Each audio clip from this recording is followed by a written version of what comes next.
Admiral Jake Morrison stood on the bridge of the UES Titan's Edge and watched the stars change color as his ship jumped through space.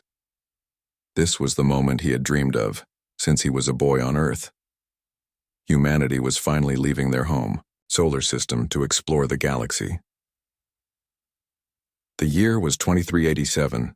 After hundreds of years of dreaming about the stars, humans had built ships that could travel faster than light. Jake's fleet of 12 ships carried the best and brightest people Earth had to offer. Scientists, soldiers, engineers, and explorers all working together for one goal. They wanted to find new worlds and maybe meet other forms of life. Dr. Nathan Cross walked up to Jake and smiled. Nathan was the smartest man Jake had ever met. He could figure out how alien machines worked just by looking at them. "Admiral, we should reach the target system in 6 hours," Nathan said. "The long-range scans show 3 planets that might support life." Jake nodded and looked at his tactical officer. Captain Lisa Hayes was tough as nails and could outfight anyone in the fleet. She had black hair and sharp green eyes that missed nothing. "Lisa, make sure all ships are ready for anything. We don't know what we might find out there." Lisa checked her screens. "All weapons are powered down but ready, sir. The escort ships are in formation. If we meet anyone unfriendly, we can defend ourselves." The 6 hours passed slowly. Everyone on the bridge was excited and nervous. This was the biggest moment in human history. When the ships dropped out of faster-than-light travel, they found themselves in a system with a bright yellow star and 4 planets. "Sir, I'm picking up something strange," said the communications officer. "There are artificial signals coming from the 3rd planet. Someone is already here." Jake felt his heart race. "Are you sure?" "Yes, sir. The signals are too organized to be natural. Someone built machines down there." Before Jake could respond, new contacts appeared on the tactical display. 3 ships dropped out of faster-than-light travel nearby. They were unlike anything humans had ever built.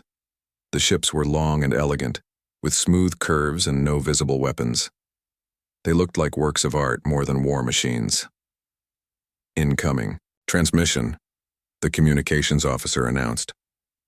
The main screen flickered and showed a face that was almost human but not quite. The being had pale blue skin, large silver eyes, and no hair. When it spoke, its voice was cold and full of authority. "Primitive creatures, you have entered space that belongs to the Zephyrian Empire. Your species is unknown to us, which means you have not been given permission to travel between stars. Prepare to be examined." Jake stepped forward. "This is Admiral Jake Morrison of the Earth Defense Force. We come in peace and wish to establish diplomatic contact with your empire." The alien's silver eyes narrowed. "You speak of diplomacy as if you were equals. Your technology is crude and your ships are ugly. You are insects who have somehow learned to fly. You will surrender your vessels for inspection or be destroyed." Lisa moved closer to Jake and whispered, "Sir, their ships are scanning us. I think they're trying to learn about our weapons and defenses." Jake kept his voice calm. "We will not surrender our ships. If you wish to inspect our technology, we can arrange a peaceful meeting between our peoples." The alien made a sound that might have been laughter. "Your arrogance amuses me. I am High Commander Vexthul of the Imperial Fleet. For 10,000 years, the Zephyrian Empire has ruled this galaxy. We decide which species live and which species die. You will obey or face the consequences." Before Jake could respond, his long-range sensors detected something that made his blood run cold. A massive ship was approaching the system. It was 10 times larger than the Titan's Edge and bristled with weapons that could destroy planets. "Sir," Lisa said quietly, "I recommend we get out of here right now." High Commander Vexthul smiled, showing sharp white teeth. "It is too late to run, insects. The Imperial Dreadnought Void Crusher has arrived. You will now see what happens to those who refuse to obey the Empire." The massive alien ship opened fire without warning. Beams of pure energy lanced out and struck one of Jake's escort vessels. The human ship exploded in a ball of fire and metal. 30 good people died in an instant. "All ships jump to emergency coordinates now," Jake shouted.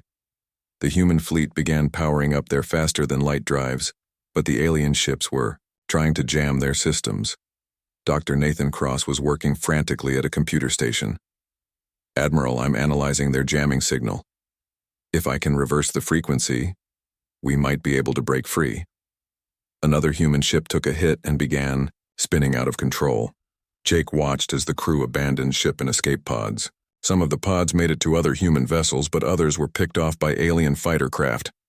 "Got it," Nathan yelled. "Jumping in 3, 2, 1. The remaining human ships vanished into faster-than-light travel just as the alien dreadnought fired its main weapon. The energy beam passed through empty space where the Titan's edge had been seconds before. Hours later, the human fleet regrouped in an empty system far from the aliens. Jake stood in his ready room and stared at the reports. They had lost 2 ships and 60 crew members in their first contact with alien life. Lisa knocked on his door and entered. "Sir, we've analyzed everything we recorded about the aliens. Their technology is more advanced than ours, but Nathan thinks we might have some advantages." Jake looked up. "What kind of advantages?" "They're overconfident. They've been the top species in the galaxy for so long that they don't expect real resistance. Also, their ships are built for fighting other aliens who follow predictable patterns. Humans don't fight like anyone else." Dr. Cross joined them carrying a data pad. "Admiral, I've been studying their communication signals and energy signatures. The Zephyrian Empire is huge, but it's also old and set in its ways. They have standard procedures for everything. If we can learn to be unpredictable, we might be able to even the odds." Jake walked to the window and looked out at the stars. Somewhere out there, the aliens were probably planning to hunt down and destroy every human ship they could find. The Zephyrian Empire saw humanity as insects to be stepped on. They were about to learn how wrong they were. "Send a message to Earth," Jake said. "Tell them we've made contact with a hostile alien empire. Tell them we're going to need every ship, every weapon, and every person who's willing to fight. The aliens think we're just primitive insects, but they're about to discover what humans can do when they're fighting for their survival." Lisa smiled grimly. "What are your orders, sir?" Jake turned back to face his officers. His eyes were hard as steel. "We're going home to prepare for war. The Zephyrians have ruled this galaxy for 10,000 years, but their time is ending. Humanity is going to show them what real strength looks like." The human fleet jumped back toward Earth, carrying news that would change everything. The age of human expansion into the galaxy had begun with blood and fire. The aliens wanted a war, and they were going to get one they would never forget. President Helen Carter sat in the emergency meeting room deep under the White House. Around the table were the most important people on Earth. Military leaders, scientists, and government officials all stared at the holographic display showing Admiral Morrison's report from deep space. "Ladies and gentlemen," President Carter said, "we are no longer alone in the universe. Unfortunately, our new neighbors want to kill us all." She pressed a button and the display showed images of the alien ships that had destroyed 2 human vessels. "The Zephyrian Empire has ruled the galaxy for 10,000 years. They see us as insects that need to be crushed." General Robert Kim, head of Earth's military forces, leaned forward. "Madam President, our current fleet can't fight these aliens. We need bigger ships, better weapons, and more of everything if we want to survive." President Carter nodded. "Then we'll build them. I'm authorizing Project Prometheus. Every nation on Earth will contribute resources, people, and technology. We're going to build a war fleet that can protect humanity." 6 months later, the shipyards around Earth and Mars worked day and night. Chief Engineer Marcus Webb oversaw the construction of humanity's first real war fleet. Marcus was a big man with calloused hands who had spent his life building things. Now he was building humanity's future. "The new destroyers are almost ready," Marcus told his assistant as they walked through the massive construction facility. "Each one has 3 times the firepower of our old ships and armor that can take a beating." In another part of the facility, Dr. Amy Rodriguez worked on her greatest creation. Amy was a brilliant woman who saw solutions where others saw problems. She had taken the alien technology that Dr. Cross had analyzed and combined it with human engineering. "The quantum drive system is revolutionary," Amy explained to a group of engineers. "The aliens use fixed hyperspace lanes to travel between stars. Our ships can create their own jump points. We can appear anywhere at any time. They'll never see us coming. Colonel Jack Sullivan was working on weapons in a different building. Jack was a soldier who understood that the best defense was a good offense. He had studied every piece of data about alien ships and found their weakness. Their shields can stop energy weapons pretty well, Jack said to his team, but they're not designed to handle kinetic weapons. Our new kinetic storm cannons fire metal slugs at incredible speed. When those hit their ships, they'll punch right through. While Earth prepared for war, the aliens were planning their own offensive. Fleet Marshal Kethvar commanded the largest Zephyrian war fleet in 1,000 years. He stood on the bridge of his flagship and looked at tactical displays showing human space. These insects destroyed 2 of our patrol ships, Kethvar said to his officers. Such behavior cannot be tolerated. We will sweep through their territory and eliminate every last one of them. The Zephyrian fleet was massive. Hundreds of ships spread across space like a silver cloud of death. They had weapons that could crack planets and shields that had never been broken. Kethvar was confident that the humans would be destroyed in a matter of days. But humanity had learned from their first encounter. Captain Steve Parker commanded a small strike force of the new human destroyers. Steve was young for a captain, but he had studied military history and understood how small forces could defeat larger ones. Remember, Steve told his crew as they waited in the Proxima system, we're not trying to win a fair fight. We're trying to hurt them and disappear before they can hit back. The Zephyrian advance fleet entered the system expecting to find helpless human colonies. Instead, they found Steve's ships waiting in the shadow of an asteroid field.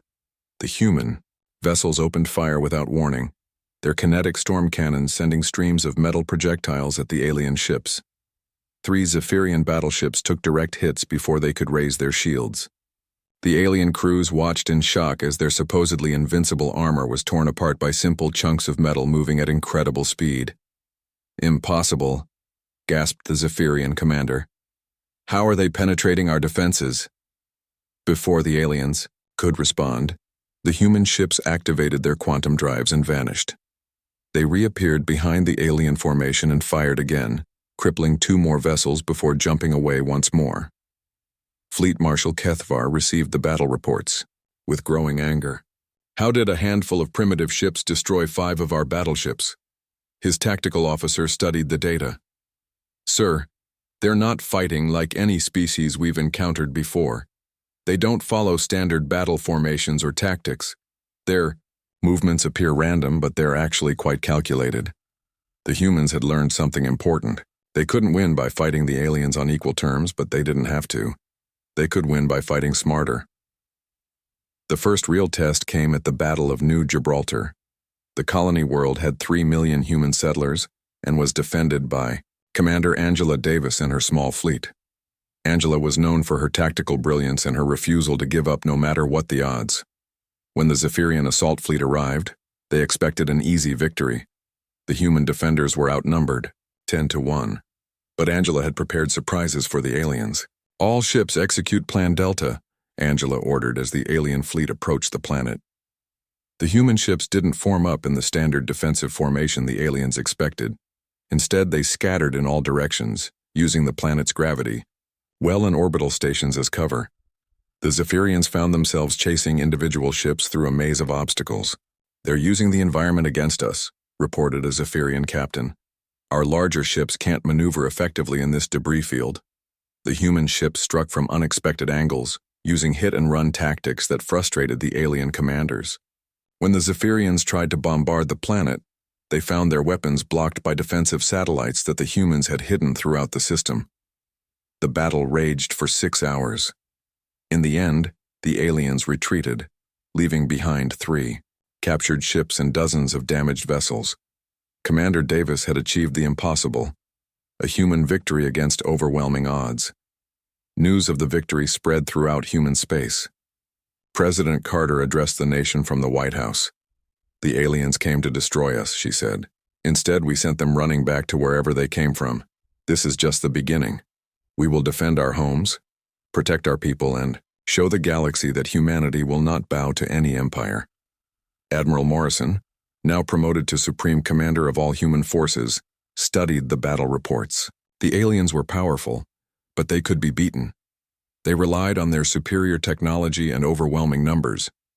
Humans relied on something the aliens had forgotten: the ability to adapt and overcome any challenge. "Send word to all fleet. Commanders," Morrison told his staff. "We're going on the offensive. The aliens want a war, and we're going to give them one they'll never forget." In the depths of space, both sides prepared for the larger conflict to come. The Zephyrians had ruled the galaxy for 10,000 years, but they had never faced an enemy like humanity. The real war was about to begin. News of humanity's victory at New Gibraltar spread across the galaxy faster than anyone expected. On distant worlds that had been under Zephyrian rule for thousands of years, alien species whispered about the newcomers who had dared to fight. Back in one, Ambassador Ryan Clark stood in the meeting chamber of the Alterian Collective, surrounded by beings that looked like tall, graceful trees with silver bark. The Alterians were one of the oldest species in the galaxy, but they had never been warriors. They preferred science and art to fighting. "Your species interests us, Ambassador Clark," said Elder Talsun, the leader of the Alterians. "For centuries, we have watched the Zephyrians crush anyone who opposed them. Yet you humans seem to thrive on conflict." Ryan nodded carefully. "The Alterians could be valuable allies if handled correctly." "We don't enjoy war, Elder Talsun, but we will fight to defend our freedom and the freedom of others. We believe all species should have the right to govern themselves." Elder Talsun's bark shifted colors, showing deep thought. "The Zephyrians demanded tribute from us for 3,000 years. We gave them our technology and resources because we thought resistance was hopeless. Perhaps we were wrong. Meanwhile, on other worlds, different alien species were making similar decisions. The Cortan Republic, a military confederation of warrior races, secretly began moving supplies to human forces. The Nexari Federation, skilled traders and engineers, started sharing intelligence about Zephyrian military movements. Supreme Commander Jake Morrison received these reports in his new headquarters on Mars. The facility was carved deep into the planet's crust and protected by the most advanced defenses humanity could build. Jake studied star charts showing the growing network of species willing to help humanity. "Sir," said his aide, "we're receiving support from over 30 different alien governments. Most of it is secret, but some species are getting bolder about openly supporting us." Jake smiled grimly. The Zephyrians spent so long being bullies that they forgot how many enemies they made. Now those enemies see a chance to fight back. In the shipyards around Jupiter, Admiral Kelly Foster oversaw the construction of humanity's newest weapons. Kelly was known throughout the fleet as the Iron Lady because nothing could break her determination. She had lost her brother in the alien attack on New Gibraltar and wanted revenge. "The new Titan-class battleships are ready for testing," Kelly told her engineering team. "Each one is the size of a small city and carries enough firepower to level a moon." The first Titan-class ship, the UES Thunder of Earth, was a marvel of human engineering. It combined the best of human technology with improvements learned from captured alien equipment. The ship could create its own jump points, fight multiple enemies at once, and carry enough supplies to operate for months without support. But the Zephyrians were not standing still. Deep in their imperial palace, Emperor Zixthanor himself emerged from the meditation chamber where he had spent the last century. The ancient ruler was furious that primitive aliens had dared to challenge his empire. "Activate the Void Reapers," the Emperor commanded his generals. "These insects have annoyed me long enough." The Void Reapers were the Zephyrian Empire's most feared weapons. Each one was a massive automated warship controlled by artificial intelligence that had been perfected over thousands of years. They had crushed dozens of rebellions and destroyed entire species that opposed the Empire. Lieutenant Commander Paul Mason was working in his laboratory when the first reports came in. Paul was one of humanity's best computer experts, and he had been studying captured Zephyrian technology for months. When he saw the data about the Void Reapers, his blood ran cold. "These things are unstoppable," Paul told Dr. Nathan Cross. "Their AI systems can predict and counter any standard military tactic. They learn from every battle and become harder to defeat." Dr. Cross studied the technical specifications. There has to be a weakness, Paul. Every system has flaws if you know where to look. Paul spent days analyzing the Void Reaper designs. The artificial intelligence controlling them was incredibly advanced, but it was also predictable. It followed logical patterns and expected enemies to do the same. That gave Paul an idea. What if we don't fight logically? Paul asked during a strategy meeting with Admiral Morrison and his staff. The Void Reapers are programmed to handle organized military forces. But what if we introduce chaos into our battle plans? Admiral Morrison raised an eyebrow. What do you mean by chaos?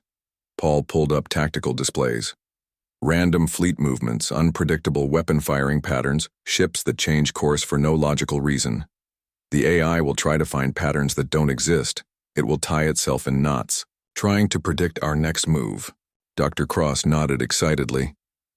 The Chaos Protocol. We make ourselves unpredictable on purpose.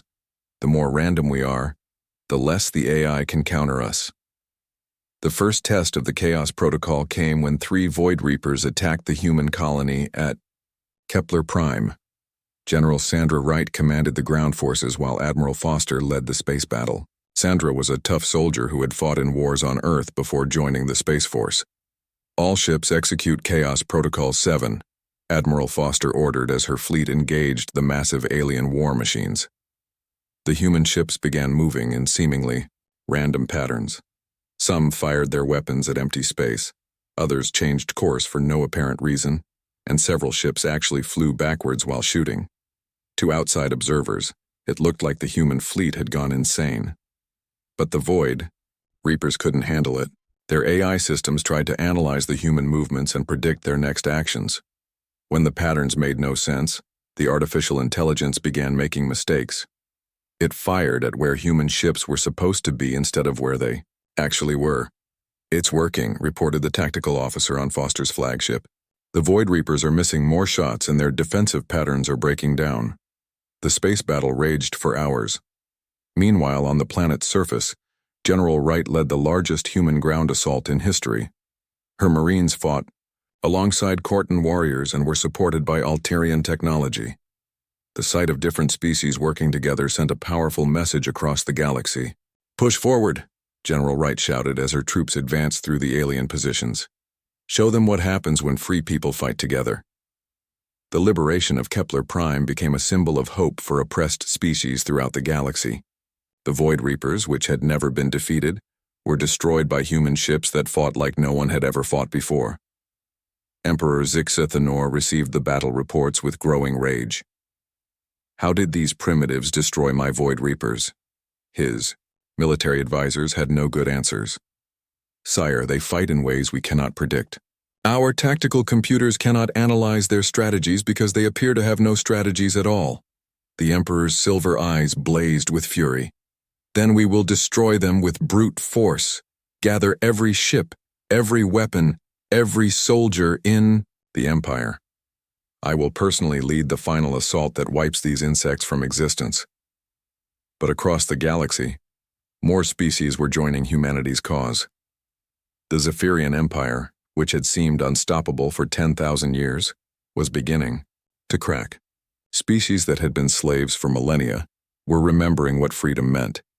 Supreme Commander Morrison stood on the observation deck of his flagship and watched the largest human fleet ever assembled prepare for battle. Ships from dozens of allied species flew alongside human vessels. Together, they represented something the galaxy had not seen in thousands of years. Hope. Send a message to all ships, Morrison ordered. The Zephyrians want to destroy us because we refuse to bow down to them. Today we show the galaxy that the Age of Empires is ending. The future belongs to those who fight for freedom. The stage was set for the final confrontation. On one side stood an ancient empire that had ruled through fear and force. On the other stood a coalition of free species led by humans who refused to accept that might made right. The galaxy would soon learn which vision of the future would prevail. Deep in the heart of the Zephyrian Empire, Emperor Zix Thanor stood before a massive tactical display showing the galaxy. Red dots marked worlds in rebellion. Yellow dots showed uncertain loyalties, and green dots represented systems still under firm Imperial control. There were far too many red and yellow dots for the Emperor's liking. 10,000 years, the Emperor said to his assembled generals. For 10,000 years, this empire has brought order to chaos. Now these human insects think they can destroy what we have built. The Emperor was ancient beyond measure. His pale blue skin was marked with silver scars from countless battles, and his eyes held the cold wisdom of millennia. He had personally conquered 100 worlds and crushed dozens of rebellions. But never had he faced an enemy like humanity. "Sire," said Fleet Admiral Morgoth, his most trusted commander, "the humans fight unlike any species we have known. Our tactical computers cannot predict their movements. They make decisions that seem illogical but somehow work." Emperor Zixthanor turned away from the display. "Then we will stop trying to predict them. We will use weapons so powerful that tactics become meaningless. Activate the planet killers." The planet killers were weapons of terror that the Zephyrians had not used in over 1,000 years. Each one could destroy an entire world, turning it into molten rock and ash. The Emperor had hoped never to use them again, but the human rebellion had grown too dangerous. Meanwhile, in human space, Supreme Commander Jake Morrison received the worst news of his career. His communication officer's face was pale as he delivered the report. "Sir, long-range sensors have detected massive energy readings from the Zephyrian fleet. They're moving toward our outer colonies with weapons we've never seen before." Jake studied the sensor data with growing dread. The alien ships were carrying something that generated enormous amounts of power. He had a terrible feeling he knew what it was. "Get me President Carter on a secure channel," Jake ordered.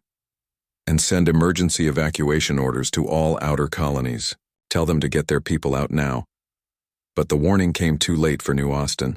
The thriving colony world had 5 million inhabitants who lived in cities that gleamed under the light of twin suns. Children played in parks while their parents worked in factories and farms that fed other human colonies. Fleet Admiral Morgoth watched from his flagship as the planet killer weapon charged up.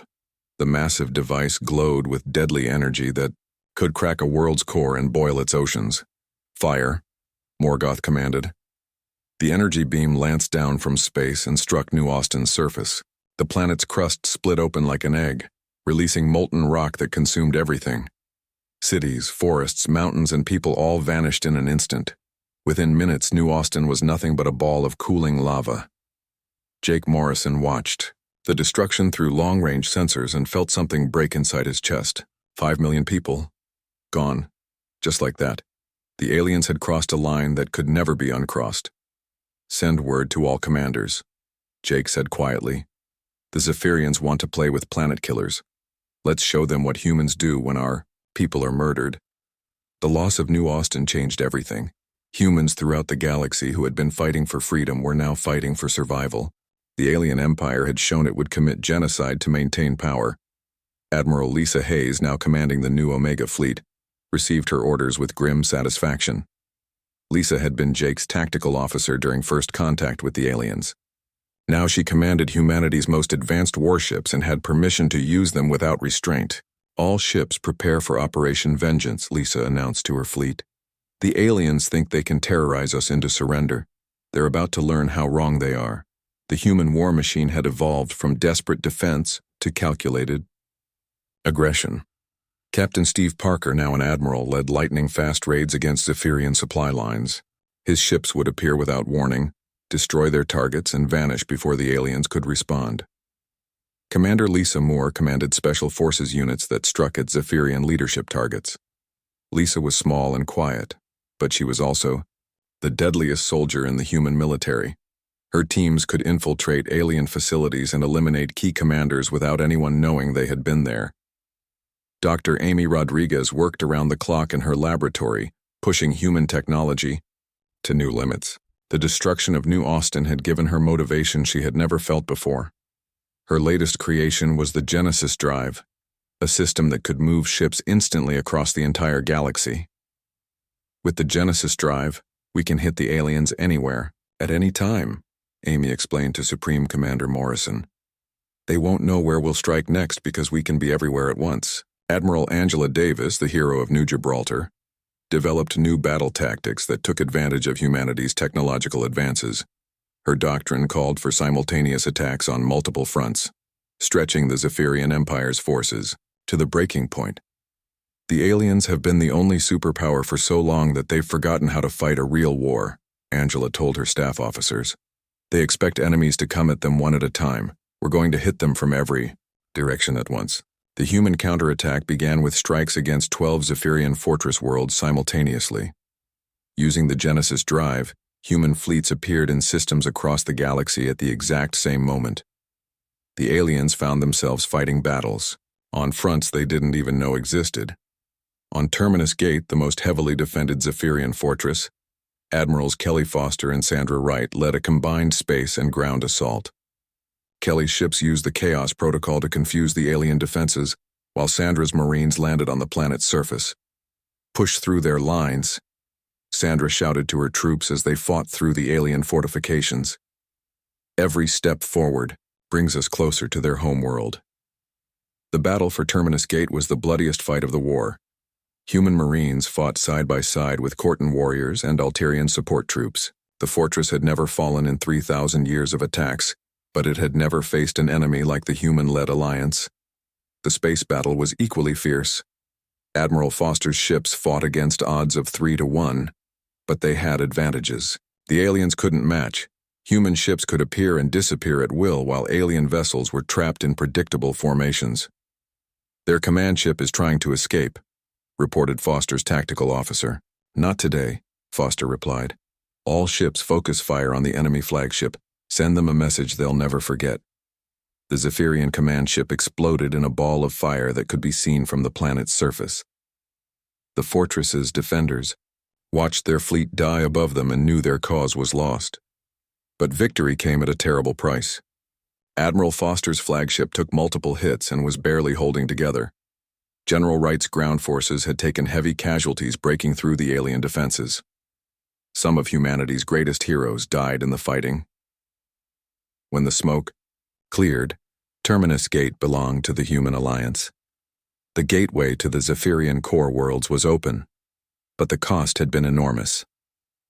Supreme Commander Morrison stood in the medical bay of his flagship, looking at the long lists of casualties. Good people had died to win this battle. Friends and comrades who would never see Earth again. "Was it worth it, sir?" asked his aide, a young officer who had joined the fleet after New Austin's destruction. Morrison looked out the window at the ruins of Terminus Gate. Beyond those ruins lay the path to the Zephyrian homeworld and the end of the war. "Ask me that. Question when this is over," Morrison said quietly. "When every human child can sleep without fear of alien planet killers. When freedom means something again in this galaxy." Emperor Zix Thenor received news of Terminus Gate's fall with ice-cold fury. The humans had done the impossible again. They had broken through defenses that had held for millennia. "Recall all fleets to the home system," the Emperor commanded. "If these insects want a final battle, I will give them one. We will make our last stand where this empire began, and either they will die, or we will." The stage was set for the ultimate confrontation.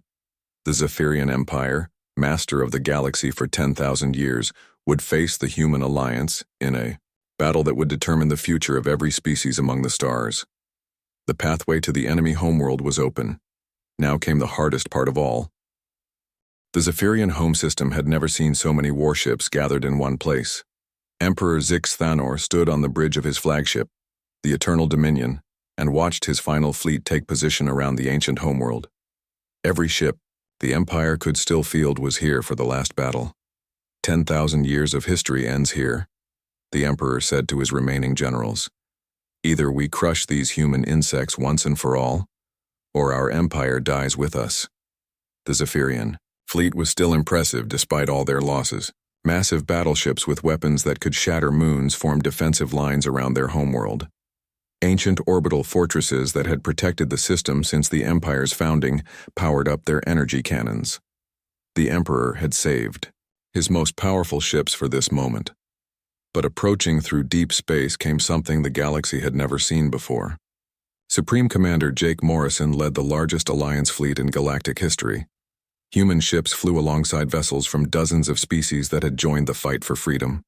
Cortan battleships, Altarian support craft, Nexari destroyers, and ships from races that had been enslaved for thousands of years. All ships, this is Supreme Commander Morrison, Jake announced to the massive fleet. Today, we end 10,000 years of tyranny. Today we give every species in the galaxy the chance to choose their own destiny. Admiral Lisa Hayes commanded the main battle line from her flagship. She had been with Jake since the very beginning, when they first encountered the Zephyrians in deep space. Now she was leading humanity's finest ships into the final battle. Enemy fleet is taking defensive positions around their homeworld, reported her tactical officer. They're not running this time. Good, Lisa replied. I'm tired of chasing them. Let's finish this. The battle began when both fleets opened fire at maximum range. Energy beams and projectile weapons lit up space between the two forces. The Zephyrians fought with the desperation of a dying empire, while the Alliance forces fought for the future of galactic freedom. Admiral Paul Mason, now commanding his own squadron, used the Genesis drive to appear behind the Zephyrian lines. His ships struck at their supply vessels and communication arrays, trying to disrupt their coordination. Paul had learned that even the most powerful fleet could be defeated if you cut off its ability to work together. Target their command ships, Paul ordered his captains. Without central control, their formations will fall apart. Captain Angela Davis led a squadron of fast attack ships in hit-and-run strikes against the Zephyrian heavy units. Her vessels darted between the enemy battleships like sharks, striking weak points and disappearing before the aliens could respond effectively. But the Zephyrians were not giving up easily. Admiral Veltar, one of their most experienced commanders, led a counterattack against the Alliance center. His ships punched through the human lines and threatened to split the attacking fleet in half. All ships, concentrate fire on the enemy breakthrough, Admiral Hayes ordered. Don't let them divide our forces. The space battle raged for hours. Ships from both sides exploded in brilliant flashes of light. Brave crews fought and died among the stars while the fate of the galaxy hung in the balance. On the surface of the Zephyrian homeworld, Emperor Zixthanor watched the battle through his palace's observation dome. For the first time in his long life, he began to doubt that his empire would survive. "Sire," said one of his advisors, "perhaps it is time to consider terms with the humans." The Emperor's silver eyes flashed with anger. "Never. I would rather see this empire burn than bow to alien insects." But in the battle above, something unexpected happened. Admiral Veltar's flagship was badly damaged and his crew was dying around him. As he watched human ships moving to rescue survivors from destroyed Zephyrian vessels, something changed in his mind. "These humans," Veltar said to his bridge crew, "they save their enemies when they could let them die. What kind of warriors show mercy in the heat of battle?" Veltar opened a communication channel to the human fleet. "This is Admiral Veltar of the Imperial Navy. I wish to speak with your Supreme Commander." Jake Morrison's face appeared on Veltar's screen. "I'm listening, Admiral." "Your people fight for something we Zephyrians have forgotten," Veltar said. "You fight not just to win, but to build something better. I will no longer serve an empire that destroys worlds to maintain power." Veltar's defection was the turning point. When other Zephyrian commanders saw one of their most respected leaders switch sides, they began to question their own loyalty to the Empire. Ship after ship broke formation and stopped firing at the Alliance forces. Emperor Zixthanor watched his fleet crumble and felt rage like nothing he had ever experienced. "If my own people will not fight for the Empire, then I will fight alone." The Emperor activated his flagship's most powerful weapons and charged directly at the human command ships. The Eternal Dominion was the most advanced warship the Zephyrians had ever built, and its weapons could destroy entire fleets. "He's coming straight at us," reported Admiral Hayes. "His ship is too powerful for our weapons to stop." "Then we go inside and stop him personally," Jake Morrison said. "All ships, prepare for boarding action." Using the Genesis drive, several human assault ships appeared directly next to the Eternal Dominion. Boarding pods launched and cut through the alien ship's hull. Jake Morrison led the assault team himself, fighting through corridor after corridor of the massive vessel. The Emperor met them in his throne room, armed with an energy weapon that could cut through any armor. He was ancient but still deadly, and he fought with the skill of someone who had conquered worlds with his own hands. "You think you have won, human insect?" the Emperor snarled as he battled Jake in single combat. "But destroying my empire will not bring peace to the galaxy. There will always be someone who wants to rule over others." Jake dodged the Emperor's weapon and struck back with his own blade. Maybe so. But at least they'll have to fight for it instead of inheriting it. The battle between the two leaders was fierce, but brief. The Emperor was skilled, but Jake fought with the desperation of someone protecting everything he loved. When it was over, the last Zephyrian Emperor lay dead on the floor of his own throne room. With their Emperor gone and their fleet in ruins, the remaining Zephyrian forces surrendered. The 10,000-year empire that had ruled the galaxy through fear and force was finally ended. 6 months later, representatives from hundreds of species gathered on Earth for the founding of the Galactic Federation. President Helen Carter, now the first Chancellor of the Federation, stood before the Assembly and spoke of a new age of cooperation and freedom. "We did not fight this war to replace one empire with another," Chancellor Carter said. "We fought so that every species could choose its own path among the stars." The new Federation was built on principles the galaxy had almost forgotten. Democracy instead of dictatorship, cooperation instead of conquest, justice instead of the rule of the strong over the weak. Fleet Admiral Jake Morrison stood on the bridge of the UES Horizon, the Federation's flagship, and looked out at the peaceful galaxy. Ships from dozens of species flew together on missions of exploration and trade instead of war and conquest. "Admiral," said his aide, "the Alterian science ships have found 3 new habitable worlds in the Outer Rim. They're requesting Federation survey teams." Jake smiled. "Send word that we'll have teams there within the month, and make sure they include representatives from all member species.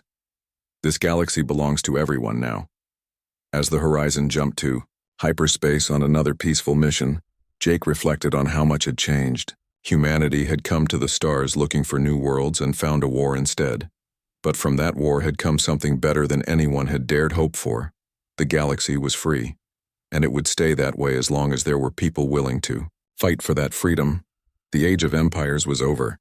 The age of cooperation had begun.